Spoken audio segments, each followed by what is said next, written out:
Hello and welcome to our Retire Early lifestyle. We all know who the travel gurus are. They often overly promote a place and like to talk about all the wonderful aspects of life abroad while never mentioning anything too negative. Although the gurus have changed their MO a bit and now will sprinkle in some negative concepts here and there as they wildly pump a place because they figured out we're onto them. The first thing that travel gurus don't want you to know is travel gurus prey on people's emotions. They cater to people's desires and dreams, and they're really good at it. This is why the gurus love to compare everything abroad to everything that is undesirable in the USA. It triggers our emotions to such a degree that we believe that we'll have a better quality of life if we just move abroad. Americans' biggest complaints are political discontent, which triggers disappointment and anger emotions. The high crime rates, which trigger the fear emotions. Inflated housing market, this triggers FOMO, fear of missing out. The high cost of living, this triggers resentment, envy of our neighbors, fear of losing our job, fear of not having enough money to live a good standard of life, or what some would call the American dream. So the bottom line is, whatever we Americans complain about, travel influencers prey on those complaints, making it appear as if moving abroad is the end-all, be-all savior to end our silent desperation and unhappiness in the U.S. But we all know that moving to another country won't save us from discontent. It's not really our savior. We need to look elsewhere for that kind of real contentment. Remember, wherever you go, there you are. This is one of the dirty little secrets the travel gurus do not want you to know. And this brings me to number 2 on our list. Another thing travel gurus don't want you to know is they get paid to mislead or omit vital information. This is what's called false advertising. Do you know how many people move abroad and then say, I wish someone would have told me this or that, and I would have gone somewhere else, or they would say, I wouldn't have moved abroad if I would have known this. It is the travel guru's job to persuade wannabe travelers in positive ways, even if that means misinforming you about something or omitting something of importance, such as, we told our viewers how living in the high altitude of the Andes in Ecuador was a bad idea for certain health conditions. We were the only ones talking about this very, very important issue for many years. But finally, years later, other vloggers started being honest about it too because they themselves had to leave the Andes because of exaggerated health problems associated with the elevation of Cuenca, Ecuador. Just small omissions like this could change the health and the life of a person. It can have terrible consequences. We know people personally who, after being in Cuenca, was told by a doctor later that it precipitated her worsening of her COPD to the point of not being able to breathe by being in the high altitude. What do you think would happen if a travel influencer started making videos saying the streets smell like sewer in Chiang Mai, Thailand, or you can't drink the water in Montenegro, or Panama has a huge garbage and crime problem? What do you think's going to happen to that influencer? The brand or the Retire Abroad media or the sponsor is going to drop them like a hot potato. That's right. These negative aspects of life abroad are supposed to remain hidden. Didn't you know that? They don't want you to know that these negative issues even exist. The thinking is out of sight, out of mind. So then you have to ask yourself, am I getting the truth about moving and living abroad? Am I really being told everything that I should know before moving to this country or that country? Now, YouTube knows many travel creators are being paid by brands and sponsorships, and that's why they have this on their platform as you upload a video. They want creators to let their viewers know that they are receiving something of value from a third party, and they should. Now, video creators are supposed to be clicking this little box here if they're a travel writer, even if they're just making $50 per video, because that would be a paid promotion. And this brings us to number 3, what the travel gurus don't want you to know. They exaggerate reviews and ratings and even downright lie. Several years back, I was doing research for our travel blog called Discover Cuenca, Ecuador, and it was about women getting assaulted in Mexico in one of the top named resorts at the time. Anyway, a woman tried to tell her story of how she was being manhandled and raped by a security guard at one of the top-rated 5-star resorts, and TripAdvisor deleted her story. Do you think this is the first time a story like this has been deleted or repressed from the public? This happens all the time. It was going on when there was a serial rapist in Cuenca, Ecuador that would prey on expat women walking alone down by the Tomabamba River. This was happening when we used to live there.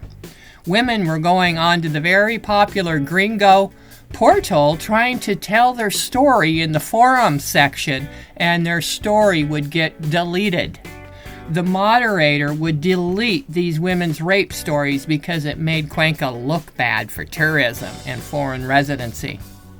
Unfortunately, this happens all the time in the travel, move, retire abroad world.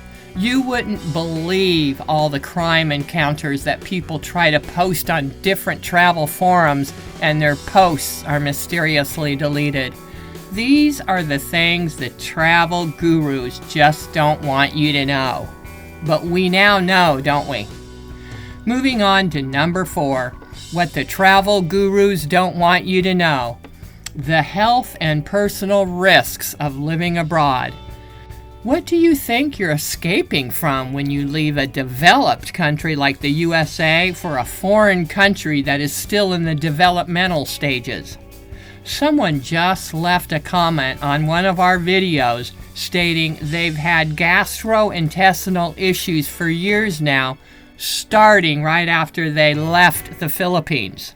Most foreign countries do not have stringent restaurant cleanliness guidelines and practices like the USA does. You know, restaurants where the inspectors come in every few months and check to make sure that the kitchen's clean and the prep people are clean.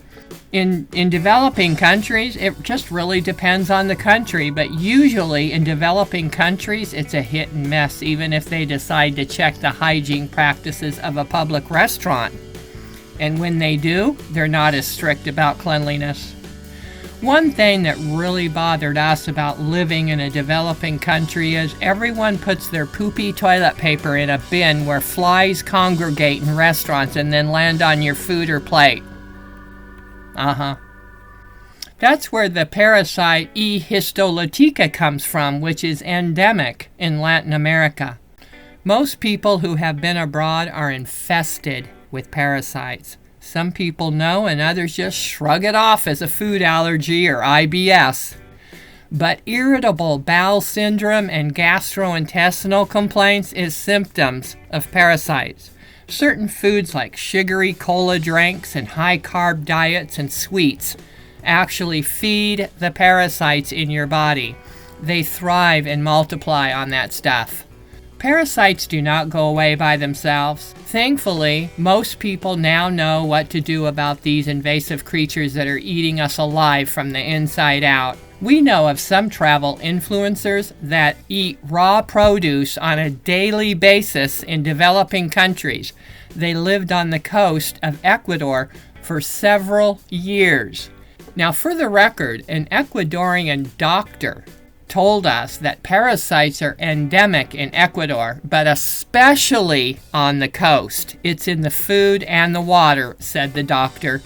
And Ecuadorians treat for parasites every 6 months, he told us. So back to the travel influencers that eat raw produce on a daily basis and were living on the coast of Ecuador for several years.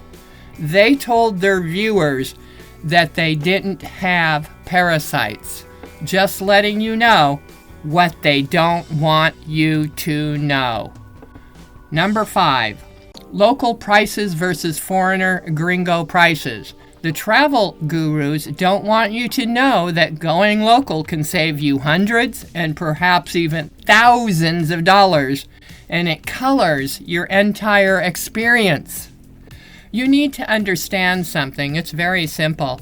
When you're a tourist, you spend like a tourist. You're on vacation after all, and we expect to pay vacationer prices. That's a given. However, when you live somewhere on a residential foreigner visa, meaning you moved somewhere, why are you spending like you're still a tourist on vacation?